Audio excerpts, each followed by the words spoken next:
need no stinking stool.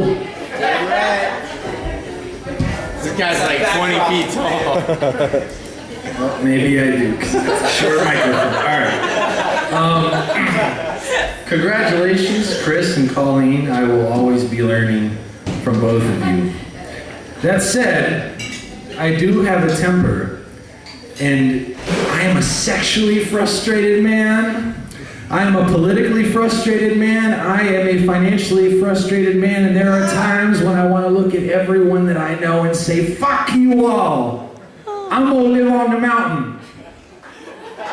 That said, my father actually did live on a mountain for long periods of time. He was an outdoorsman, and it was next to impossible to piss him off. An ex-girlfriend of mine told me that we are in control of our emotions. She really pissed me off.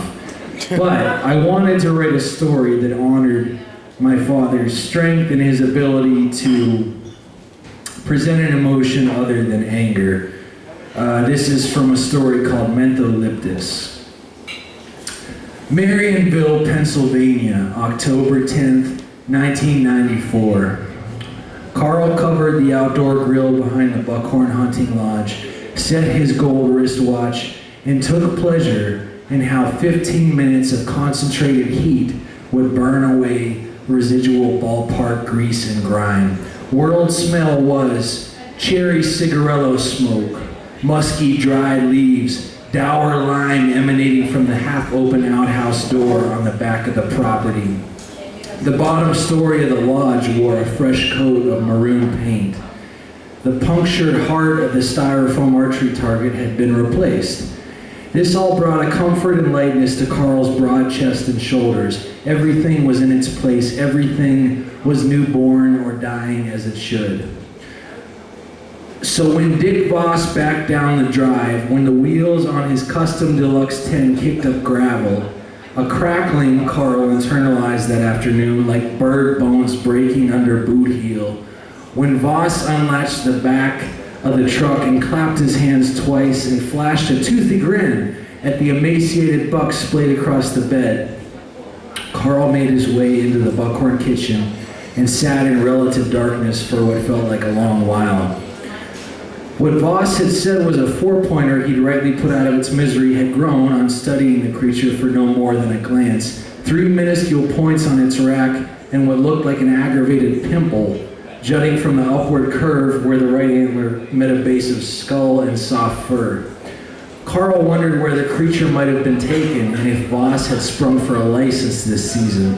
That would make 3 years going that he had not, and all during which Voss had taken advantage of his lodge mates who had sprung $15.70 for in-state tags, the goodwill and authority of the Pennsylvania Game Commission, the sanctity and beauty of the beast itself. Carl palmed the Buckhorn rotary dial. The pad of his index finger never fit. He extended his pinky, dialed one of 2 grown children from his first marriage. When his oldest boy picked up, Carl delicately replaced the phone to its cradle. The countertop supported a microwave oven, the dim-lit insides of which Carl had 409 not an hour after fixing his lunch. 2 decks of playing cards, one standard Hoyle set and the other a Desert Storm issue pack. Saddam the Ace of Spades and Buckhorn Boy Folgers staining his king and queen. A Sports Illustrated. Former NFL star Lyle Alzado now admits to massive use of steroids. A Dixie cup. Clustered rubber bands spilling from its rim. Outside light morphed blue by its travel through kitchen window glass. Above the counter, Voss had taped a black and white paper cartoon of an inquisitive buck standing on its hind legs and holding a T-handled round blade to the curly-haired belly of one of 4 nude outdoorsmen, their dangling bodies arranged upside down from a tree branch by order of the length of their cocks.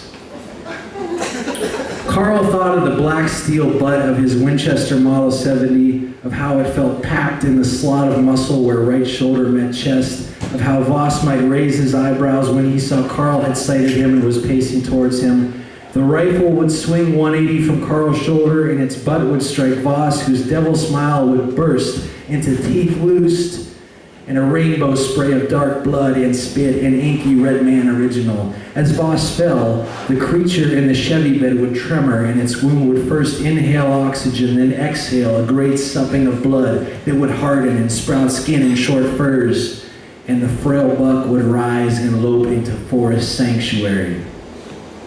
Instead, Carl found his keys and drove to town to Leaper Market for homemade venison jerky.